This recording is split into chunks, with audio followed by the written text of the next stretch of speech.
તો handwriting gas paper કેવી રીતે ફરતા થઈ ગયા આ સવાલો થઈ રહ્યા છે। શું સિસ્ટમમાં બેઠેલા ભેદી વગર આ શક્ય છે? દર વખતે વારંવાર આ કેવી રીતે શક્ય છે? શું એનટીએ લાખો વિદ્યાર્થીઓની સુરક્ષા માટે સક્ષમ નથી? આ બાબતે પણ સવાલ થઈ રહ્યા છે। સીબીઆઈ તપાસ સમય મર્યાદામાં પૂર્ણ થશે ખરી કે વિદ્યાર્થીઓએ ફરીથી રાહ જોવી પડશે? શું સીબીઆઈ તપાસ ડેમેજ કંટ્રોલ છે? એ બાબતે પણ સવાલ થઈ રહ્યો છે।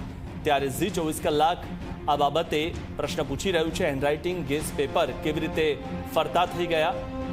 શું સિસ્ટમમાં બેઠેલા ભેદી વગર આ શક્ય છે ખરું? કારણ કે વિદ્યાર્થીઓ માત્ર મહેનત કર્યા કરે છે પરંતુ તેનું ફળ તેમને મળતું નથી, કારણ કે તેમનું ફળ મળે તે પહેલાં જ પરીક્ષા કેન્સલ થઈ જાય છે। સીબીઆઈ તપાસ જે છે તે સમય મર્યાદામાં પૂર્ણ થશે ખરી? શું સીબીઆઈ તપાસ ડેમેજ કંટ્રોલ છે? આ બાબતે પણ સવાલ થઈ રહ્યો છે। અને સૌથી મહત્વની વાત એ છે કે એક પરીક્ષા પણ સીધી રીતે નથી લેવી શકાતી અને એક પરીક્ષા લેવામાં પણ આટલી મુશ્કેલી સામે આવે છે।